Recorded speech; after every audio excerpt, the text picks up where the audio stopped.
It started not with warships, but with a bottle. We deployed the hydro weapons as a last resort.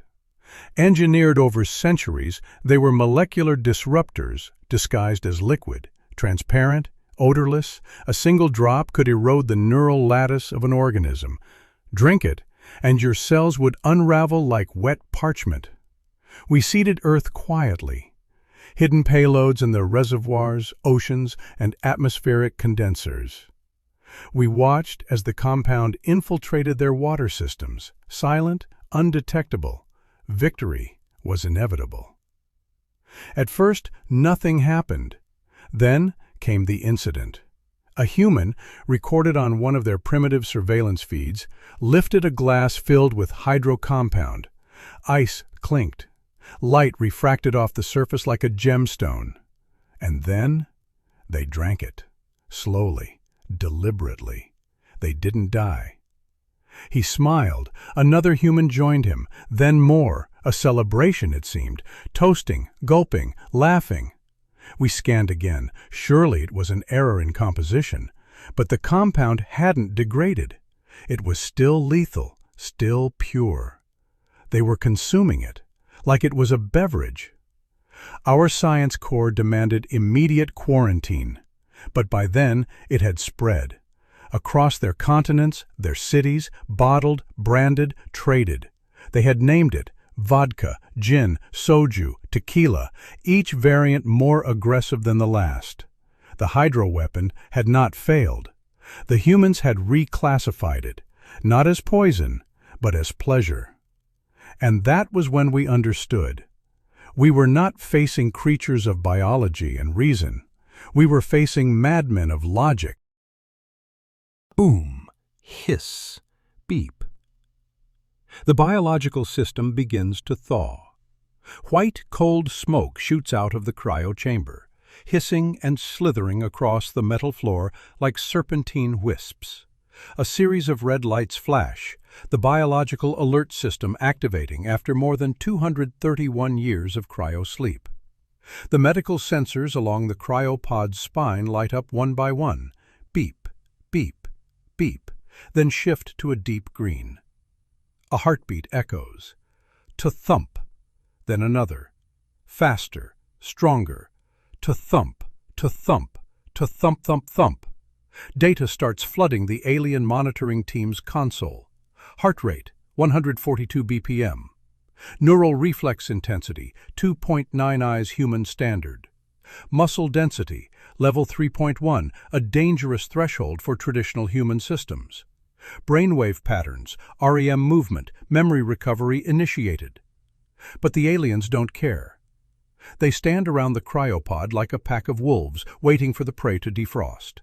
One creature, towering over 7 feet tall, its skin shimmering like molten steel, with bone ridges visible under translucent skin. His gaze is long, cold, and sharp as broken glass.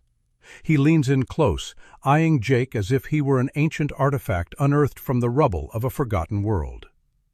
Another alien pulls out a biological scanning device, scanning Jake's head. Beep, beep, click.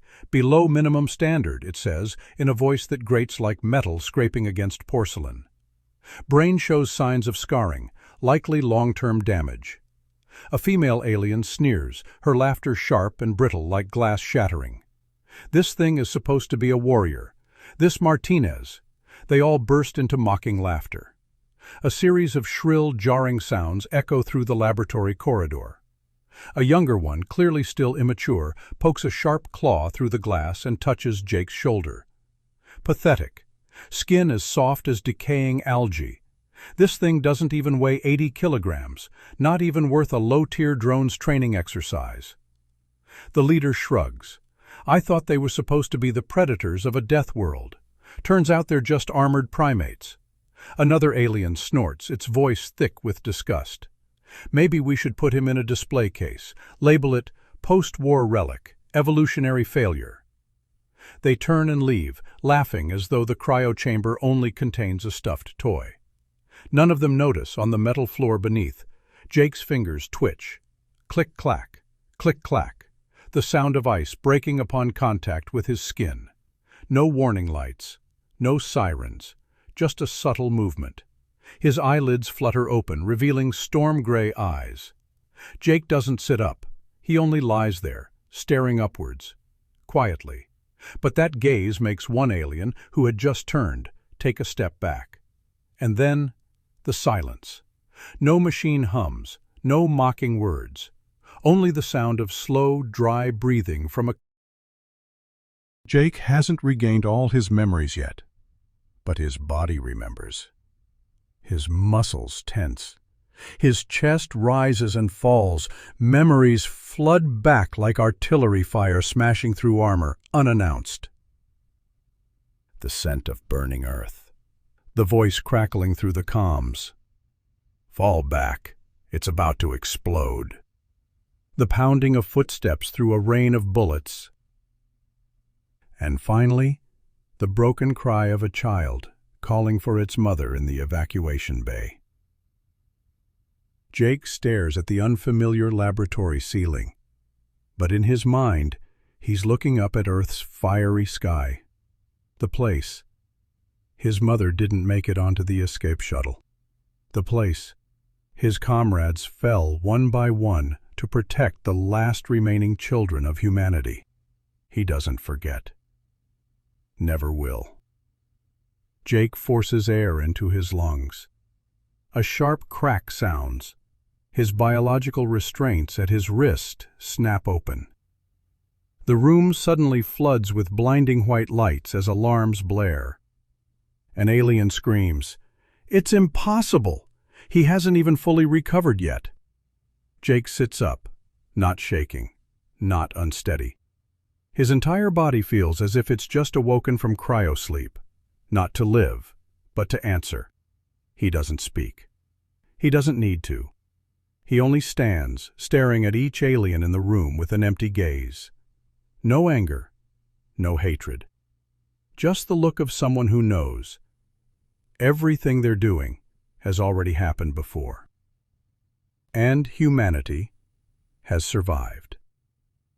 Jake steps out of the cryopod.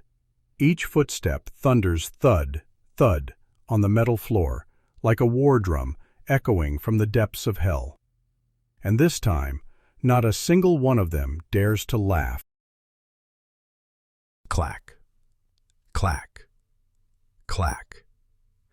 Jake's footsteps echoed down the cold metal corridor, each step striking the ceiling, reverberating like the sound of a horn calling souls in a graveyard. Faint light slanted through the thin mist still lingering, casting its glow on the gray, dented walls, scarred as if clawed by monstrous talons. A door ahead clicked open. Creak! Snap! A blinding white light flooded in. Then, a roar. Not a human's roar, but a series of sounds that crawled up the spine, deep, guttural, dry as metal scraping against stone. Behind the 7-inch thick reinforced glass was an experimental cage. In it, creatures that used to be human, one body twisted as though contorted by a giant hand, ribs poking out through its flesh, eyes milky white like curdled milk, veins bulging like tree roots climbing up its face. Another creature had no legs, just a lump of gnarly flesh dragging itself by its arms, its mouth perpetually open. But it no longer screamed, as if its throat had shattered after months of constant wailing. And across the room were the children, bound to metal chairs, eyes wide open in a trance, their eyelids frozen open, because their optic nerves had been severed by the aliens to test their reaction without emotion. An alien moved closer to the glass. It had 3 arms, each one carrying a neural control device. It pressed a button. Beep! An electric charge shot straight into the neck of the smallest child. Crack! The child convulsed, then went silent, its eyes still open, never blinking. "Humans are only good at dying," it muttered, turning away. "But even death is data." They didn't see humans as creatures. They called them low-spec specimens. They didn't execute, they collected neural reactions. They didn't imprison, they tested the pain tolerance of the primate physiology. This facility held over 500 live human specimens, stripped of all humanity. On the wall, a control panel flashed the words, "Collection process complete. 472,400. Survival rate remaining, 5.6%. They weren't murderers.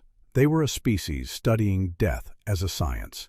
And now, they began to collect Jake. He was escorted to a vast round hall, about 60 meters in diameter, with a black metal arena in the center, surrounded by tiered seats filled with alien commanders. On the top tier was a golden glass cage where the Overlord sat, watching as though it were an entertainment show. A female voice echoed through the loudspeakers. "The last human warrior will face drone model 042, speed reflex version 0.02 seconds, punch force of 12.3 tons per square centimeter, Gamma 9 level tactical AI." Then, boom! The drone charged. Its speed split the air, creating a whip-like crack as it lashed toward him. Jake leaned back. Just 0.1 seconds before the punch flew through the spot where he'd been standing, smashing into the floor, creating a crater nearly 40 centimeters deep. Metal shards flew like fireworks. Thump! Jake slid past the drone, landing a hook. The drone blocked it. Wham! The drone countered. Jake slid back, gliding several meters across the floor, then stopped. The entire arena fell silent. An alien whispered, "He reacted in time? Impossible! 0.002 seconds." The drone attacked again, this time a series of 8 rapid strikes. Crack, crack, crack, crack, crack, fast enough to pierce through level C armor. But Jake dodged them all. Wham! He struck the drone's neck. Crunch! The armor cracked. A piece flew off, clattering on the floor near the alien commanders. The lead alien frowned. Drone 042 must not fail. And that's when Jake moved forward. No more dodging, no more defending. He simply advanced toward the drone like a nightmare taking shape. The drone screamed, "Grah!" It cranked up its power, its arms glowing red-hot like molten iron. But crack! Jake caught the blow. No flinch, no retreat. He seized the drone's arm, then twisted it. Crack, crack, boom! The drone's arm shattered, then exploded from overload. Jake said nothing. He just tossed the mangled wreck onto the floor. Machine blood oozed out, pooling into a thick, black tar-like substance. And in the stands, there was no more laughter, only eyes now filled with something they had never seen before: fear.